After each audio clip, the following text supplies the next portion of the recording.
இந்த வீடியோவை உங்களுக்கு வழங்குவோர் மாலை முரசு செய்திகள் தொலைக்காட்சியின் படிப்போம் ஜெயிப்போம் உயர்கல்வியை தேர்ந்தெடுப்பதில் உள்ள சந்தேகங்களை தீர்க்கும் நிகழ்ச்சி தினமும் மாலை 5 மணிக்கு. வணக்கம். மாலை முரசு செய்திகள் தொலைக்காட்சியில் 50 முக்கிய செய்திகளை விரைவாகவும் துல்லியமாகவும் அரை மணியில் பார்க்கலாம்.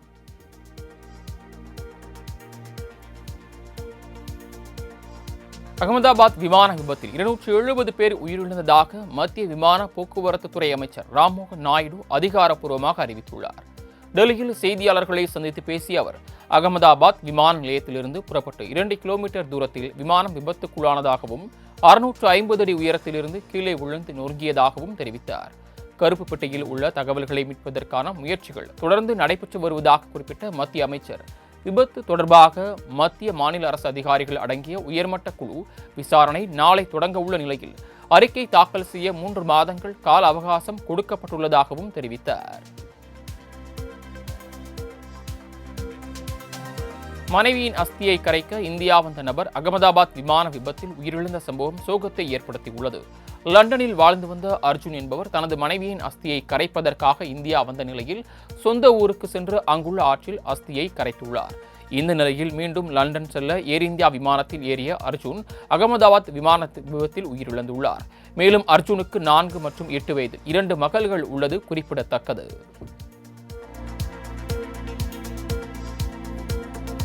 விமானத்தில் பயணம் செய்ய 11A இருக்கையை முன்பதிவு செய்ய பயணிகள் ஆர்வம் காட்டி வருவதாக தகவல்கள் தெரிவிக்கின்றன. அகமதாபாத்தில் இருந்து லண்டன் புறப்பட்ட விமானம் விபத்துக்குள்ளானது. இதில் 11A என்ற இருக்கையில் பயணம் செய்த ஒருவர் மட்டும் உயிர் பிழைத்துள்ளார். 787 ட்ரீம்லைனர் விமானத்தில் அவசர கதவுக்கு அருகில் இருக்கும் இந்த இருக்கை அமைந்துள்ள பகுதி பலமானதாக இருந்ததால் விபத்தின் போது விஸ்வகுமார் உயிர் தப்பியதாக கூறப்படுகிறது.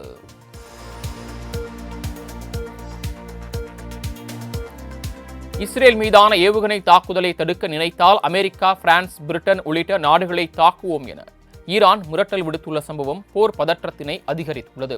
இஸ்ரேலுக்கும் ஈரானுக்கும் இடையில் மோதல் தொடங்கியுள்ள நிலையில் இரு நாடுகளிடையே ஏவுகணை தாக்குதல்கள் தொடங்கப்பட்டுள்ளதை அடுத்து பல்வேறு இழப்புகள் ஏற்பட்டுள்ளதாக கூறப்படுகிறது. இந்நிலையில் இஸ்ரேலுக்கு ஆதரவாக அமெரிக்கா, பிரான்ஸ், பிரிட்டன் உள்ளிட்ட நாடுகள் களம் இறங்கலாம் என எதிர்பார்க்கப்படும் நிலையில் இஸ்ரேல் மீதான தாக்குதலை தடுக்க உதவினால் உங்களை தாக்குவோம் என 3 நாடுகளையும் ஈரான் எச்சரித்துள்ளது. உலக டெஸ்ட் சாம்பியன்ஷிப் இறுதிப் போட்டியில் ஆஸ்திரேலியாவை வீழ்த்தி தென்னாப்பிரிக்கா வெற்றி பெற்று சாதனை படைத்துள்ளது. லண்டன் லார்ட்ஸ் மைதானத்தில் நடைபெற்ற உலக டெஸ்ட் சாம்பியன்ஷிப் இறுதிப் போட்டியில் ஆஸ்திரேலியாவை எதிர்கொண்ட தென்னாப்பிரிக்கா 282 ரன்கள் எடுத்தால் வெற்றி என்ற இலக்கை நோக்கி விளையாடி 6 விக்கெட் வித்தியாசத்தில் அபார வெற்றி பெற்றது. இந்த வெற்றியின் மூலமாக 27 ஆண்டுகளுக்கு பிறகு ICC போட்டிகளில் கோப்பை வென்று தென்னாப்பிரிக்க அணி சாதனை படைத்துள்ளது.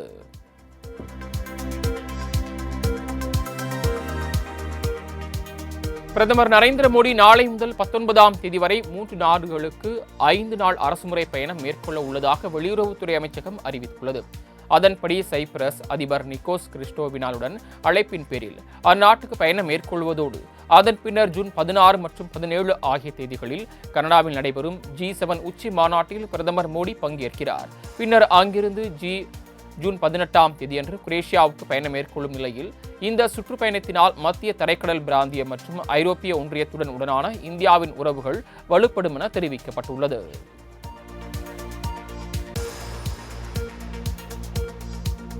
நீட் தேர்வுக்கான முடிவுகள் இன்று வெளியான நிலையில் ராஜஸ்தானை சேர்ந்த மகேஷ்குமார் என்ற மாணவர் முதலிடத்தை பிடித்து அசத்தியிருக்கிறார்.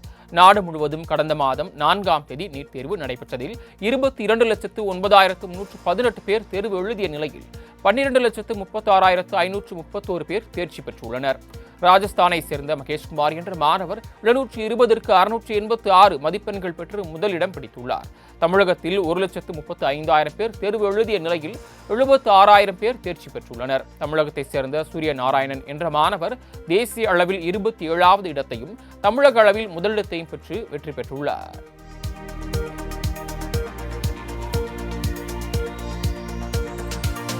பிரதமரின் பேரில் செயல்படுத்தப்படும் திட்டங்களுக்கு எல்லாம் மத்திய அரசை காட்டினாலும் அதிகமாக படியிழப்பது மாநில அரசுதான் என முதலமைச்சர் மு.க.ஸ்டாலின் தெரிவித்துள்ளார்.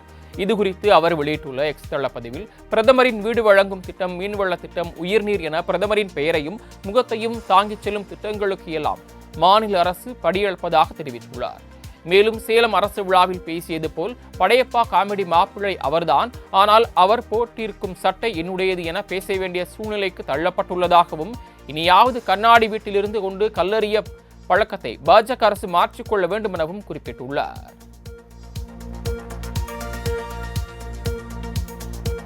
தஞ்சாவூர் மாவட்டத்தில் நாளை முதல் 2 நாட்கள் முதலமைச்சர் மு.க.ஸ்டாலின் கள ஆய்வு மேற்கொள்கிறார். இதற்காக சென்னையிலிருந்து தஞ்சாவூருக்கு விமானம் மூலமாக செல்லும் முதலமைச்சர் கல்லணையில் விவசாய பாசனத்திற்காக தண்ணீரை திறந்து வைக்கிறார். மேலும் பேருந்து நிலையம் அருகே அமைக்கப்பட்டுள்ள கலைஞர் சிலையை திறந்து வைப்பதுடன் ரோட் ஷோ நிகழ்ச்சியிலும் நடத்த உள்ளார். தஞ்சை சரபோஜி மன்னர் அரசு கல்லூரி வளாகத்தில் நடைபெறும் நலத்திட்ட உதவிகள் வழங்கும் நிகழ்ச்சியில் பங்கேற்று 1 லட்சம் பேருக்கு நலத்திட்ட உதவிகளை வழங்கி புதிய பணிகளுக்கு அடிக்கல் நாட்டுகிறார்.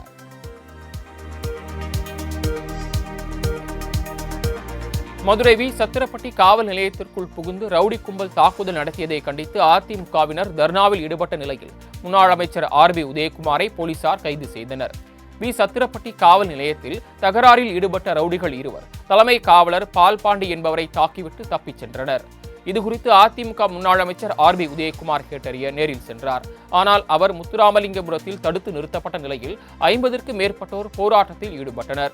இதனையடுத்து போராட்டத்தில் இறங்கிய உதயகுமார் உள்ளிட்டோரை போலீசார் கைது செய்தனர். மதுரையில் ஆர்.பி. உதயகுமார் கைதான சம்பவத்தை கண்டித்து செல்லூர் ராஜு தமிழக அரசு மற்றும் காவல்துறைக்கு கண்டனம் விடுத்துள்ளார். இதுகுறித்து செய்தியாளர்களை சந்தித்து பேசிய அவர், ஆர்.பி. உதயகுமாரை கைது செய்த காவல்துறையின் நடவடிக்கை தவறு என்றும், உழைவாயை மூடலாம், ஊர்வாயை மூட முடியாது என தெரிவித்தார். இது நாடா இல்லை காடா என்றும் சரமாரியாக கேள்வி எழுப்பியுள்ளார். தற்போது நிலவும் மௌன புரட்சி எப்போது வெடிக்கும் என்றே தெரியாது. கலிபோர்னியாவில் 10 மாதங்களாக குமுறிய எரிமலை நேற்று வெடித்து சிதறியது போல திமுகவில் மக்கள் எரிமலையாய் வெடிப்பார்கள்.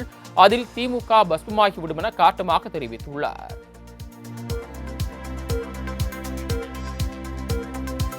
காவல் நிலையத்தையே காக்க முடியாத பொம்மை முதலமைச்சர் தமிழ்நாட்டு மக்களை எப்படி காப்பார் என அதிமுக பொதுச் செயலாளர் எடப்பாடி பழனிசாமி கேள்வி எழுப்பியுள்ளார். இதுகுறித்து அவர் வெளியிட்டுள்ள அறிக்கையில், மதுரை மாவட்டம் சத்திரப்பட்டி காவல் நிலையத்தில் புகுந்த மர்ம நபர்கள் காவல் நிலையத்தை சூறையாடி சென்றதாகவும், காவல் நிலையத்தை பார்வையிட சென்ற சட்டமன்ற எதிர்க்கட்சி துணைத் தலைவர் கைது செய்யப்பட்டுள்ளது கடும் கண்டனத்திற்குரியது என தெரிவித்துள்ளார். மேலும் ஸ்டாலின் ஆட்சியில் மக்களுக்கு பாதுகாப்பு இல்லை எனவும், மக்களை காக்க வேண்டிய காவல்துறைக்கு பாதுகாப்பு இல்லை என்றும் விமர்சித்த அவர் தாக்குதலில் ஈடுபட்ட நபர்கள் மீது உரிய நடவடிக்கை எடுக்க வலியுறுத்தியுள்ளார்.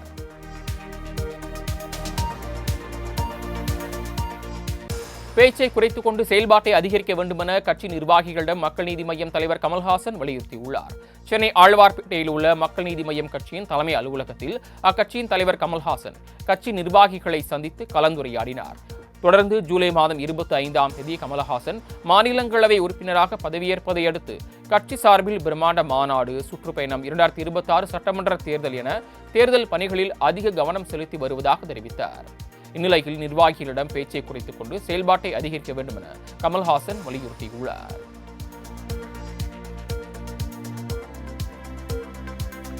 அரசுக்கு எதிரான கருத்துக்களை தெரிவித்து வருவதால் கூட்டணியில் எந்த குழப்பமும் ஏற்படாது என திருமாவளவன் தெரிவித்துள்ளார்.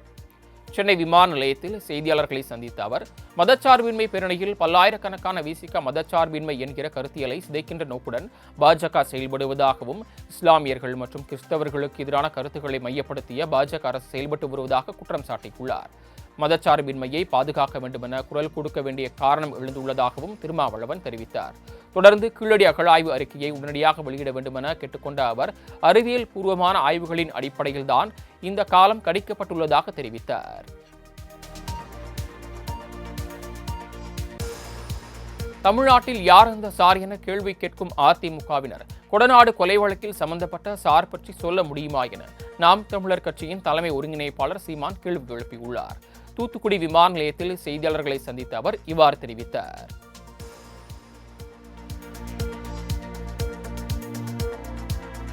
தமிழ்நாட்டில் கொரோனா தொற்று இல்லை என மருத்துவ மற்றும் மக்கள் நல்வாழ்வுத்துறை அமைச்சர் மா. சுப்பிரமணியன் தெரிவித்துள்ளார். சென்னை திருவான்மையூரில் பாரதிதாசன் தெருவில் அமைந்துள்ள சென்னை மேல்நிலைப் பள்ளியில் கட்டப்பட்டுள்ள சமையலறை கட்டிடத்தை திறந்து வைத்த பின் செய்தியாளர்களிடம் பேசிய அவர், போடி அரசு மருத்துவமனையில் மின்விசிறி கழன்று விழுந்து விபத்து நிகழ்ந்ததை தொடர்ந்து தமிழகத்தில் உள்ள அனைத்து அரசு மருத்துவமனைகளிலும் கட்டடங்கள் உள்கட்டமைப்புகள் குறித்து ஆய்வு செய்ய உத்தரவிட்டுள்ளதாக கூறினார். மேலும் அரசு மருத்துவர்களின் கோரிக்கைகள் நிறைவேற்றப்படும் என தெரிவித்து அவர்கள் அரசுக்கு அவப்பேறு ஏற்படுத்தும் வண்ணம் போராட்டம் நடத்தி வருவதாக தெரிவித்தார்.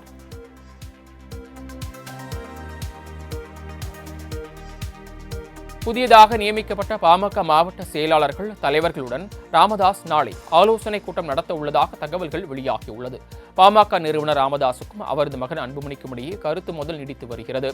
இந்நிலையில் பல்வேறு மாவட்ட செயலாளர்கள் தலைவர்களை நீக்கிவிட்டு புதிய நிர்வாகிகளை அக்கட்சியின் நிறுவனர் ராமதாஸ் நியமித்து வருகிறார். இந்த நிலையில் தைலாபுரம் தோட்டத்தில் நாளை புதிதாக நியமிக்கப்பட்ட பொறுப்பாளர்களுடன் அவர் ஆலோசனை நடத்த இருப்பதாக தகவல் வெளியாகியுள்ளது. கல்லூரிகளில் ஒரு துறைக்கு ஒரே ஒரு ஆசிரியரை நியமிப்பதுதான் திமுகவின் சமூக நீதியா என பாமக தலைவர் அன்புமணி ராமதாஸ் கேள்வி எழுப்பியுள்ளார். இதுகுறித்து அவர் வெளியிட்டுள்ள அறிக்கையில் தமிழக அரசு கல்லூரிகளில் கடந்த 10 ஆண்டுகளில் ஒரு உதவி பேராசிரியர் கூட நியமனம் செய்யப்படவில்லை எனவும் 9000க்கும் மேற்பட்ட காலி பணியிடங்கள் நிரப்பப்படாமல் இருப்பதாகவும் தெரிவித்துள்ளார்.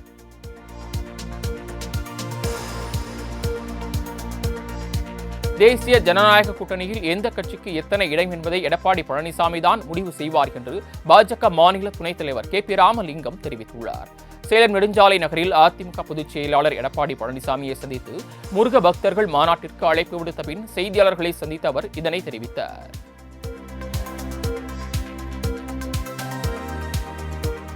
திமுக கூட்டணி கட்சிகள் தங்கள் பக்கம் வந்து விடுமோ என அமைச்சர் சேகர்பாபு அச்சத்தில் இருப்பதாக பாஜக மாநில தலைவர் நயினார் நாகேந்திரன் தெரிவித்துள்ளார். மதுரையில் வரும் 22ஆம் தேதி நடைபெறவுள்ள முருக பக்தர்கள் மாநாடு தொடர்பாக திருவாரூரில் பாஜக சார்பில் ஆலோசனை கூட்டம் நடைபெற்றது. இந்த கூட்டத்தில் பங்கேற்ற நயினார் நாகேந்திரன் முதலமைச்சர் மு.க.ஸ்டாலின் தமிழுக்கு தொண்டு செய்வது போல நடித்து ஆட்சியை பிடிப்பதை வழக்கமாக கொண்டிருப்பதாக குற்றம் சாட்டினார்.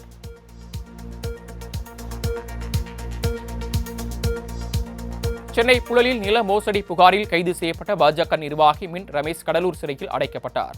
அரசு புறம்போக்கு நிலங்களை அபகரித்து போலி ஆவணங்கள் மூலம் விற்பனை செய்த புகாரில் மின் ரமேஷுக்கு சொந்தமான 8 இடங்களில் சோதனை நடத்திய வருவாய்த்துறை அதிகாரிகள் பல்வேறு முக்கிய ஆவணங்களை கைப்பற்றியதோடு அவரை கைது செய்து விசாரணை மேற்கொண்டுள்ளனர்.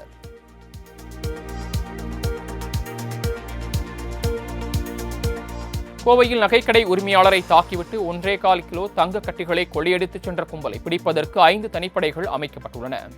கேரள மாநிலம் பாலக்காடு பகுதியில் நகைக்கடை நடத்தி வரும் ஜெய்சன் என்பவர் கடையில் பணியாற்றும் விஷ்ணு என்பவருடன் சென்னைக்கு வந்து தங்க கட்டிகள் வாங்கிக் கொண்டு காரில் கேரளா புறப்பட்டார். கோவை கந்தகவுண்டேசன் சாவடி அருகே சென்றபோது காரை வழிமறித்த 5 பேர் கொண்ட கும்பல் அவரிடமிருந்து தங்க கட்டிகளை பறித்துச் சென்றனர். இதுகுறித்த புகாரின் பேரில் போலீசார் வழக்கு பதிவு செய்து விசாரணை மேற்கொண்டுள்ளனர். ராமநாதபுரம் மாவட்டம் பரமக்குடியில் நகைக்காக 92 வயது மூதாட்டியை கொலை செய்த வேலைக்கார பெண்ணையும் அவரது மகனையும் போலீசார் கைது செய்தனர். பன்னீர்செல்வம் தெருவை சேர்ந்த ஓய்வு பெற்ற ஆசிரியையான ஞானசௌந்தரி வீட்டில் தனியாக வசித்து வந்துள்ளார். இந்நிலையில் வேலைக்கார பெண்ணான கரூர் மாவட்டத்தை சேர்ந்த அன்னலட்சுமி என்பவர் 7.5 சவரன் நகைக்காக மூதாட்டியை தலையணியால் அமுக்கி கொலை செய்துள்ளார். இதுகுறித்து போலீசார் விசாரணை செய்து அவரையும் அவரது மகனையும் கைது செய்தனர்.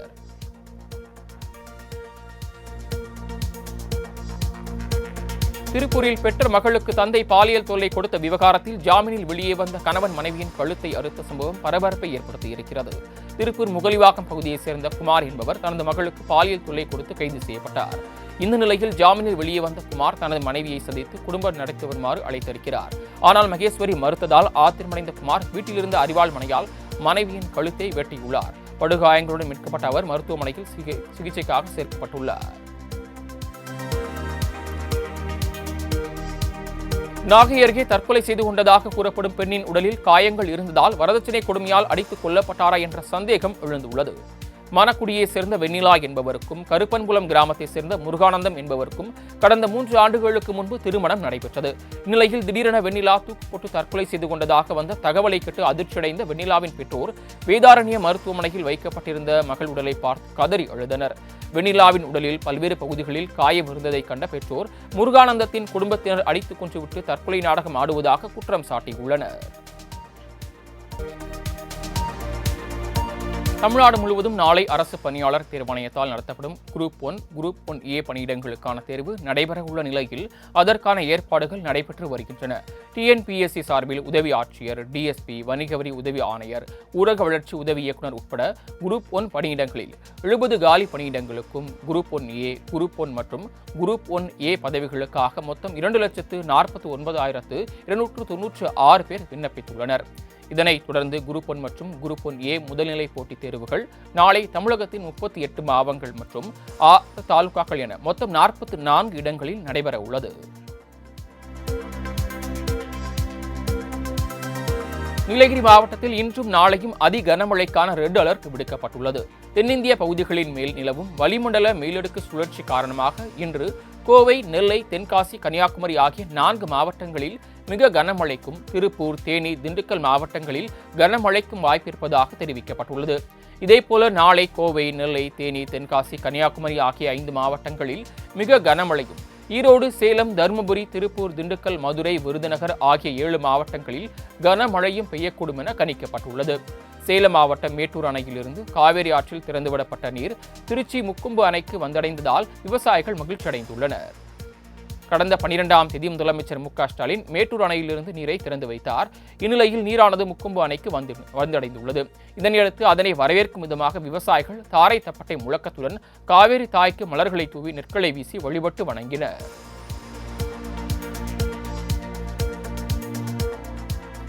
நீர்வரத்து சீரானதை தொடர்ந்து தென்காசி மாவட்டம் குற்றாலம் அருவிகளில் குளிக்க சுற்றுலா பயணிகளுக்கு அனுமதி அளிக்கப்பட்டுள்ளது. தென்காசி மாவட்டத்தில் பெய்த கனமழையால் குற்றால அருவிகளில் வெள்ளப்பெருக்கு ஏற்பட்டது. இதனால் அருவிகளில் குளிக்க 2வது நாளாக தடை விதிக்கப்பட்டிருந்தது. இந்த நிலையில் மழை குறைந்து நீர்வரத்து சீரானதை தொடர்ந்து மெயினருவி, ஐந்தருவி, புலியருவி உள்ளிட்ட அருவிகளில் குளிக்க அனுமதி அளிக்கப்பட்டது. இதனால் குற்றாலத்திற்கு விடுமுறையை கொண்டாட வருகை தந்த ஏராளமான சுற்றுலா பயணிகள் ஆர்ப்பரித்து கொட்டிய அருவிகளில் குடும்பத்தினருடன் உற்சாகமாக குளித்து மகிழ்ந்தனர். கன்னியாகுமரி மாவட்டத்தில் விடிய பெய்த கனமழையால் திருப்பரப்பு அருகில் வெள்ளப்பெருக்கு ஏற்பட்டது. கனமழையால் கோதை ஆற்றில் நீர்வரத்து அதிகரித்து காணப்பட்டதால் திருப்பரப்பு அருவியில் கடும் வெள்ளப்பெருக்கு ஏற்பட்டது. இதன் காரணமாக அருவியில் தண்ணீர் அதிகமாக கொட்டும் பகுதியில் சுற்றுலா பயணிகள் குளிக்க தடை விதிக்கப்பட்டது.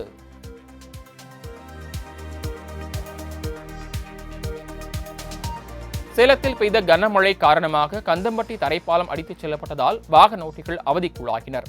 கந்தம்பட்டி பகுதியில் சிறுமணிமுத்தாறு கால்வாயை கடக்க பழமையான தரைப்பாலம் பயன்பாட்டில் இருந்து வந்துள்ளது.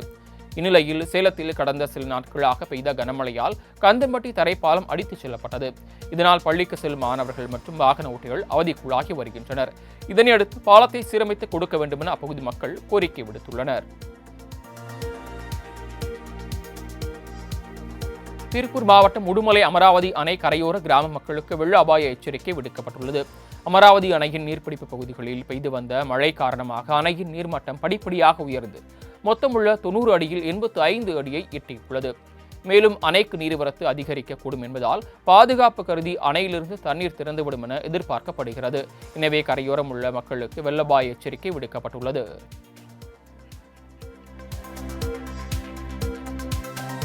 கரூரில் நடுரோட்டில் கத்தியுடன் ரீல்ஸ் வெளியிட்டு கொண்டாட்டத்தில் ஈடுபட்ட இளைஞர்களை காவல்துறையினர் கைது செய்தனர். ராமானுஜம் நகரில் உள்ள தேசிய நெடுஞ்சாலையில் இளைஞர்கள் சிலர் கத்தியுடன் ரீல்ஸ் வெளியிட்ட வீடியோ சமூக வலைதளங்களில் வைரலானது. சாலையின் நடுவே உள்ள தடுப்பின் மீது 1000 வாலா பட்டாசு கொளுத்தி போக்குவரத்திற்கு இடையூறு விளைக்கும் விதமாக ஆர்ப்பாட்டத்தில் ஈடுபட்டனர். மேலும் கத்தி, அரிவாள், பட்டாக்கத்தை உள்ளிட்ட பயங்கர ஆயுதங்களை காட்டி மிரட்டி இளைஞர்கள் வெளியிட்ட வீடியோ பொதுமக்களை மத்தியில் அச்சத்தை ஏற்படுத்தியது. இதனையடுத்து அட்ராசிட்டியில் ஈடுபட்ட சூரியபிரகாஷ், கௌதம் உள்ளிட்ட 6 பேரை காவல்துறையினர் கைது செய்தனர். சென்னையில் அரசு மதுபான கடை ஒன்றில் மது பாட்டிலுக்கு கூடுதலாக கட்டணம் வசூலிப்பதாக புகார் எழுந்துள்ளது. சென்னை OMR சாலையில் 465 என்ற எண்ணுள்ள அரசு மதுபான கடையில் விற்கப்படும் மது வகைகளுக்கு 10 ரூபாய் கூடுதலாக வசூலிக்கப்படுவதாக கூறப்படுகிறது. இதுகுறித்து கடை ஊழியர்களிடம் கேட்டால் உரிய பதில் அளிக்காமல் ஏமாற்றுவதாக மது பிரியர்கள் வெளியிட்டுள்ள காணொலி வெளியாகி சர்ச்சையை ஏற்படுத்தியுள்ளது.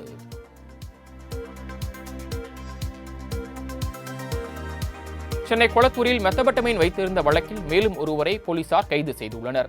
சென்னை பெருநகர மேற்கு மண்டல போதைப் பொருள் தடுப்பு நுண்ணறிவு பிரிவு அதிகாரிகள் மேற்கொண்ட சோதனையில் மெத்தபட்டமைன் போதைப் பொருள் வைத்திருந்த ஐசக் ராபர்ட் மற்றும் ரிதேஷ் ஆகிய 2 பேரை கைது செய்தனர். மேலும் அவர்களிடமிருந்து 7 கிராம் மெத்தபட்டமைன் மற்றும் இருசக்கர வாகனம் பறிமுதல் செய்யப்பட்ட நிலையில் மேலும் ஒருவரை காவல்துறையினர் கைது செய்தனர்.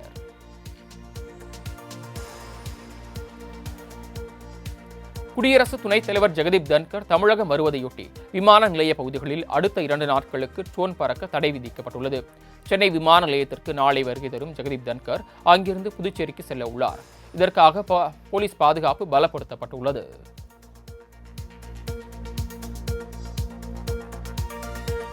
எத்தனை பெரிய கூட்டணியாக இருந்தாலும் இந்த தேர்தலில் தமிழ்நாட்டு மக்கள் திமுகவை வீழ்த்தப் போவது உறுதி என அமமுக பொதுச் செயலாளர் டிடிவி தினகரன் தெரிவித்துள்ளார். சிதம்பரத்தில் நடைபெற்ற திருமண விழாவில் பங்கேற்ற பின்னர் செய்தியாளர்களை சந்தித்த அவர் இவ்வாறு தெரிவித்தார்.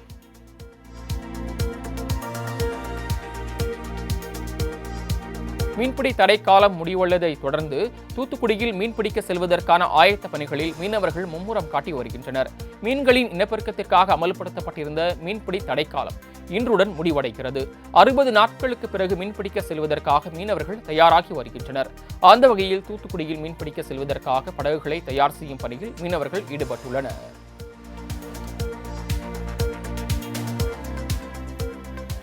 கூட்டணி ஆட்சி குறித்து அண்ணாமலை சொல்வது அவரது தனிப்பட்ட கருத்து என பாஜக மகளிரணி தேசிய தலைவர் வானதி சீனிவாசன் தெரிவித்துள்ளார். அதிமுக பாஜக இடையே கூட்டணி ஆட்சி குறித்த கருத்து முதல் ஏற்பட்டு வரக்கூடிய நிலையில் பாஜக முன்னாள் மாநில தலைவர் அண்ணாமலை 2026 சட்டமன்ற தேர்தலில் தமிழகத்தில் கூட்டணி ஆட்சி அல்ல பாஜக ஆட்சிதான் என்று கூறியிருந்த நிலையில் வானதி சீனிவாசன் தற்போது இந்த கருத்தை தெரிவித்துள்ளார்.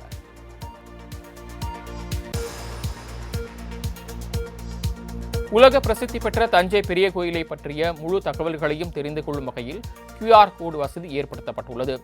தஞ்சை பெரிய கோயில் எனப்படும் பெருவுடையார் கோயிலுக்கு உள்ளூர் பக்தர்கள் மட்டுமின்றி வெளிநாடுகளில் இருந்தும் சுற்றுலா பயணிகள் பலர் வருகை தருகின்றனர். அவ்வாறு வருகை தரும் பயணிகள் கோயிலை பற்றி தெரிந்து கொள்ள போதிய வசதி இல்லாத நிலையில் அந்த குறையை தீர்க்கும் விதமாக தொல்லியல் துறை சார்பில் கோயில் விவரங்கள் அடங்கிய QR கோடு வசதி ஏற்படுத்தி தரப்பட்டுள்ளது.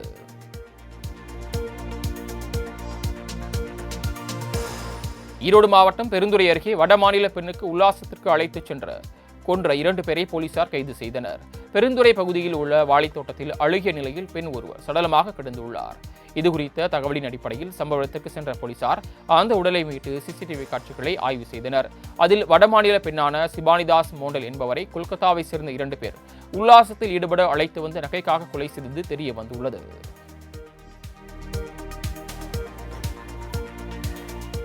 கிருஷ்ணகிரி மாவட்டம் தென்பெண்ணை ஆற்றில் 2வது நாளாக துர்நாற்றத்துடன் குவியலாக ரசாயன நுரைகள் செல்கின்றன.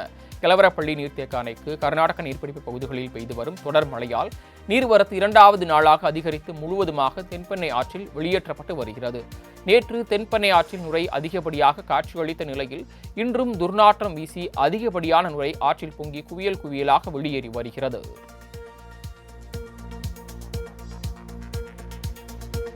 நீலகிரி மாவட்டம் உதகை அருகே பட்டப்பகலில் கிராம மக்களை மிரட்டும் கரடியை கண்டு கூண்டு வைத்து பிடிக்க வேண்டும் என கோரிக்கை விடுக்கப்பட்டுள்ளது. காந்திபுரம் கிராமத்தில் கடந்த தினங்களுக்கு முன் கரடி ஒன்று பட்டப்பகலில் பாலன் மணி என்பவரது வீட்டில் கதவை உடைத்து அட்ராசிட்டியில் ஈடுபட்டுள்ளது. இதுகுறித்து புகார் அளித்தும் எந்தவித நடவடிக்கையும் எடுக்கப்படவில்லை என கூறப்படக்கூடிய நிலையில் மீண்டும் அதே வீட்டிற்குள் கரடி புகுந்துள்ளது. இதனால் பொதுமக்கள் அச்சமடைந்துள்ளனர். வாழ்வியலை பிரதிபலிக்கும் மண் சார்ந்த கலைகளை அடுத்த தலைமுறைக்கு எடுத்துச் செல்ல வேண்டும் என கனிமொழி MP தெரிவித்துள்ளார். தமிழர்களின் பண்பாடு, கலை மற்றும் நாகரிகத்தை போற்றும் வகையில் தூத்துக்குடியில் 15ஆம் தேதி வரை நெய்தல் கலை திருவிழா நடைபெறுகிறது. இந்த விழாவை தொடங்கி வைத்த கனிமொழி MP, நெய்தல் என்பது கடல் சார்ந்த மக்களின் நிலம் மட்டுமல்ல, அவர்களுடைய வாழ்வியலை குறிக்கும் ஒன்று என தெரிவித்தார்.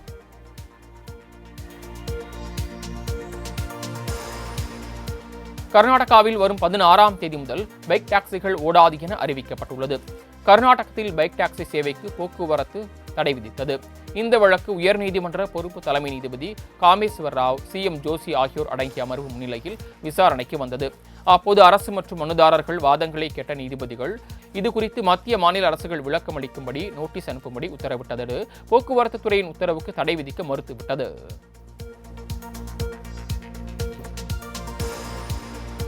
உலகக்கோப்பை துப்பாக்கிச் சுடுதல் போட்டியில் இந்திய வீராங்கனை சுருச்சி 3வது முறையாக தங்கம் வென்று சாதனை படைத்துள்ளார். ஜெர்மனியின் முனிச் நகரில் 3வது உலகக்கோப்பை துப்பாக்கிச் சுடுதல் போட்டி நடைபெற்று வருகிறது. இதில் 78 நாடுகளைச் சேர்ந்த 695 வீரர் வீராங்கனைகள் பங்கேற்றுள்ள நிலையில் இந்தியா சார்பாக 36 வீரர் வீராங்கனைகள் போட்டிகளில் சிறப்பாக பங்கேற்று வருகின்றனர். இப்போட்டிகளில் பெண்களுக்கான 10 மீட்டர் ஏர் பிஸ்டல் பிரிவில் இந்திய வீராங்கனை சுருச்சி இந்தர் சிங் தங்கப் பதக்கத்தை 3வது முறையாக கைப்பற்றி இந்தியாவிற்கு பெருமை சேர்த்துள்ளார். வங்கதேசத்தில் ரவீந்திரநாத் தாகூர் வீட்டின் மீது தாக்குதல் நடத்தப்பட்ட சம்பவத்திற்கு பாஜக கடும் கண்டனம் தெரிவித்துள்ளது.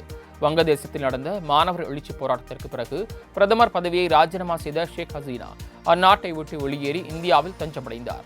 இந்த நிலையில் சிராஜ்காஞ்ச் மாவட்டத்தில் வங்கதேச அரசால் அருங்காட்சியகமாக பராமரிக்கப்பட்டு வரும் ரவீந்திரநாத் தாகூரின் பூர்வீக வீட்டில் மீது தாக்குதல் நடத்தப்பட்ட சம்பவத்திற்கு அந்நாட்டு இடைக்கால அரசுக்கு பாஜக கடும் கண்டனம் தெரிவித்துள்ளது.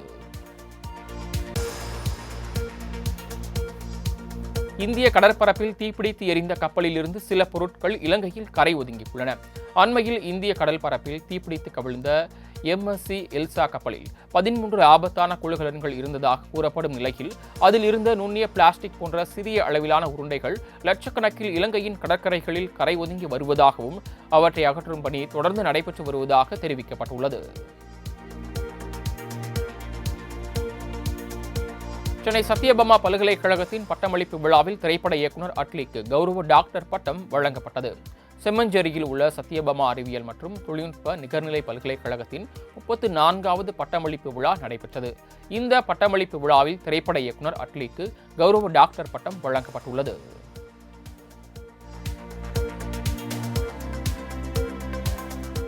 ஸ்பாட்டிஃபையில் நீங்கள் கேட்கும் பாடல்களை இனி இன்ஸ்டாகிராமிலும் பகிரலாம் என புதிய அப்டேட்களை மெட்டா வெளியிட்டு இசை ரசிகர்களை கவர்ந்துள்ளது. சமூக வலைதளங்களில் இளம் தலைமுறையினரை அதிகம் கவர்ந்த இன்ஸ்டாகிராம் பல புதிய அப்டேட்டுகளை வழங்கி ரசிகர்களை கவர்ந்து வருகிறது.